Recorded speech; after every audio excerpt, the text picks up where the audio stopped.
выжили. А дальше что? Психология поколения, которое выросло в 90-е. Вам знакомо это ощущение, когда в холодильнике полно еды, на карте есть деньги, а внутри все равно что-то сжимается? Как будто в любой момент все это могут забрать. Как будто стабильность — это не норма, а временная передышка перед следующей катастрофой. Если вы родились где-то между 1982 и 1995 годом, скорее всего, вы понимаете, о чем речь. Вы поколение, которое училось ходить, когда мир вокруг рушился. Страна, в которой вы родились, перестала существовать. А новая еще не придумала правил. И вот что интересно, именно из этого хаоса вышли люди с совершенно особенной психологией. Не сломленные, не жертвы, а люди, которых невозможно застать врасплох. Потому что врасплох — это их естественная среда обитания. Это видео про то, как устроена голова тех, кто вырос в 90-е, и почему это поколение сильнее, чем само о себе думает. Что вообще произошло с нашим детством? Чтобы понять психологию этих людей, нужно вспомнить контекст. Не ностальгически, не через мемы про юппи и жвачку турбо, а честно. 90-е для стран бывшего Союза — это не просто трудные времена, это полный демонтаж реальности. Система, в которой жили ваши родители, испарилась за считанные месяцы. Инженер, который 20 лет проектировал мосты, вдруг оказался на рынке, торгует китайскими куртками.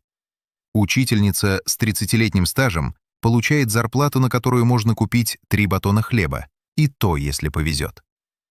Психологи называют это коллективной травмой, когда рушится не у одного человека, а у всех сразу.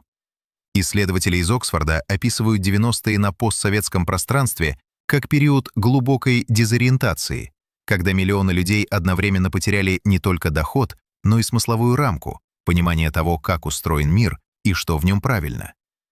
А теперь представьте, вам 5 лет, или 8, или 12. Вы не читаете газет и не понимаете слова «приватизация». Но вы чувствуете. Мама плачет на кухне, папа приходит злой. Или не приходит вовсе. В школе холодно, потому что не топят. Ужин — макароны с маслом. 3-й день подряд. Дети не анализируют, они впитывают. И то, что они впитали в те годы, стало частью их операционной системы. Системы, которая, как выяснилось, работает на удивление мощно. Психология режима турбулентности. Есть такое понятие в психологии — адаптивные стратегии. Это поведение, которое помогает справляться с трудностями. Обычно люди вырабатывают их постепенно, в ответ на единичные стрессы. Дети 90-х получили их оптом, весь набор, сразу. Вот Андрей, ему 39, руководит отделом в крупной компании, зарабатывает хорошо. Коллеги удивляются его хладнокровию. Когда горит проект и все паникуют, он спокойно раскладывает задачи и находит решение. Не потому, что прошел курсы по стресс-менеджменту, а потому что в 12 лет он уже умел договариваться с пацанами на районе, чтобы не отобрали куртку. После такой школы любой дедлайн кажется детской игрой. Это ключевая черта психологии этого поколения. Они прошли стресс-тест в детстве, и теперь у них калибр стрессоустойчивости, который другим поколениям даже не снился.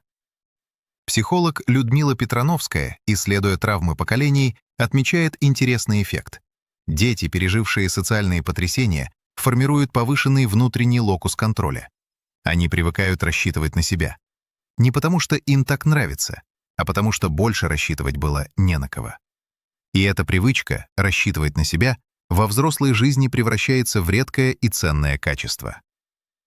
7 черт, которые сформировали 90-е. Первое. Радар на опасность. Дети 90-х выросли в среде, где нужно было считывать ситуацию моментально. Кто во дворе? Какое настроение у отца? Безопасен ли этот район? Можно ли доверять этому человеку? Психологи называют это гипербдительностью, и обычно говорят о ней как о проблеме. Но у поколения 90-х она превратилась в нечто другое, в невероятно точную интуицию. Они чувствуют людей, замечают то, что другие пропускают, считывают обстановку за секунды. В бизнесе, в переговорах, в руководстве людьми это работает как суперсила. Их сложно обмануть. Они видят подтекст. Они чувствуют, когда что-то идет не так, раньше, чем появляются факты. Вторая. Способность действовать в неопределенности. Большинство людей парализует неизвестность. А что, если не получится? А вдруг рынок упадет? А что будет завтра? Дети 90-х слышат эти вопросы и пожимают плечами. Потому что они выросли в мире, где завтра было непредсказуемо по определению. Деньги могли обесцениться за ночь, магазины опустеть, правила изменятся.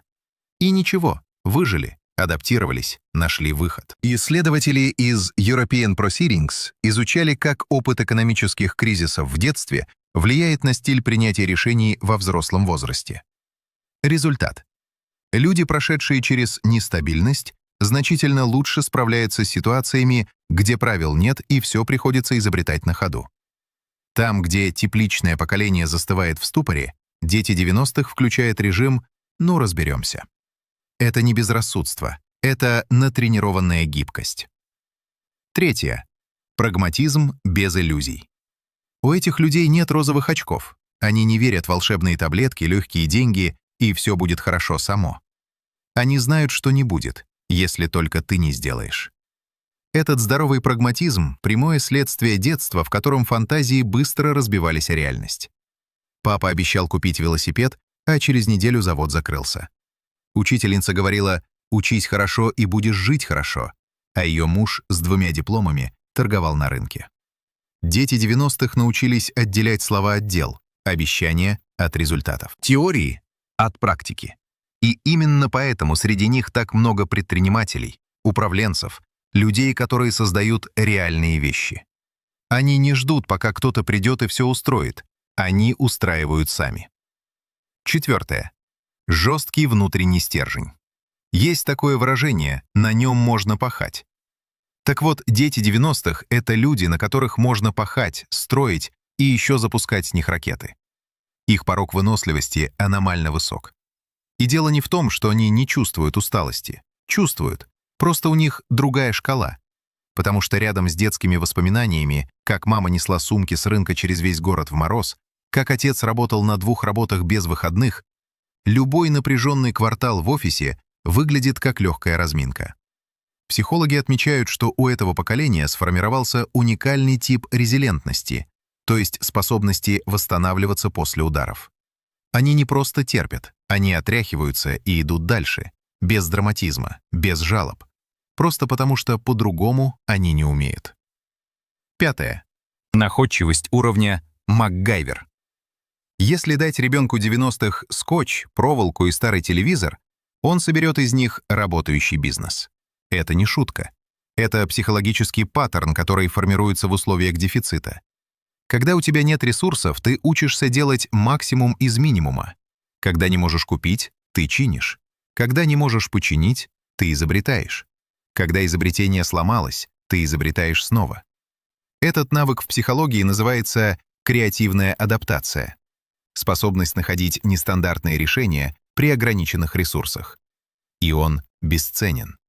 В стартапах, в кризисном менеджменте, в любой ситуации, где нужно не ждать идеальных условий, а работать с тем, что есть. Дети 90-х — это поколение, которое знает, идеальных условий не бывает.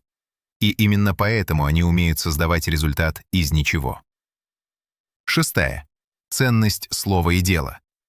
В мире, где все рушилось, единственной валютой было доверие. Сказал — сделал, пообещал — выполнил. В 90-е слово стоило дороже контракта, потому что контракты не работали, а суды были декорацией. И эту привычку отвечать за свои слова дети 90-х пронесли через всю жизнь. Они ненавидят пустые обещания, они не терпят воду, они уважают тех, кто делает, и теряют интерес к тем, кто только говорит. В этом парадокс поколения. Их часто считают циниками, потому что они не верят красивым речам. Но на самом деле они не циники, они реалисты, у которых просто более точный детектор лжи. Седьмая. Странная упрямая любовь к жизни. Вот что удивительно. Казалось бы, такое детство должно сломать, выжечь радость, оставить только горечь и усталость. Но нет. Дети 90-х умеют радоваться так, как мало кто умеет, потому что они знают цену простым вещам. Теплая квартира — это не данность, это счастье. Полный холодильник — это не скука, это победа. Мирное небо — это не фраза из учебника, Это конкретное ощущение в груди. Они благодарны за то, что другие принимают как должное. Они умеют замечать хорошее, потому что знают, как быстро оно может исчезнуть. Психологи называют это посттравматическим ростом. Явлением, когда пережитые трудности не только закаляют, но и обостряют способность ценить жизнь. Человек, который знает, что такое плохо, по-настоящему чувствует, когда хорошо. Темная сторона силы. Было бы нечестно говорить только о сильных сторонах. У каждого качества есть цена. Тот самый радар на опасность иногда не выключается. И человек живет в постоянном напряжении, даже когда вокруг безопасно. Фоновая тревожность, как гул холодильника, который не замечаешь, пока кто-то не спросит. А ты когда последний раз был по-настоящему расслаблен? Способность рассчитывать на себя превращается в неумение просить о помощи. «Я сам» — это девиз поколения. Красивый, но изматывающий.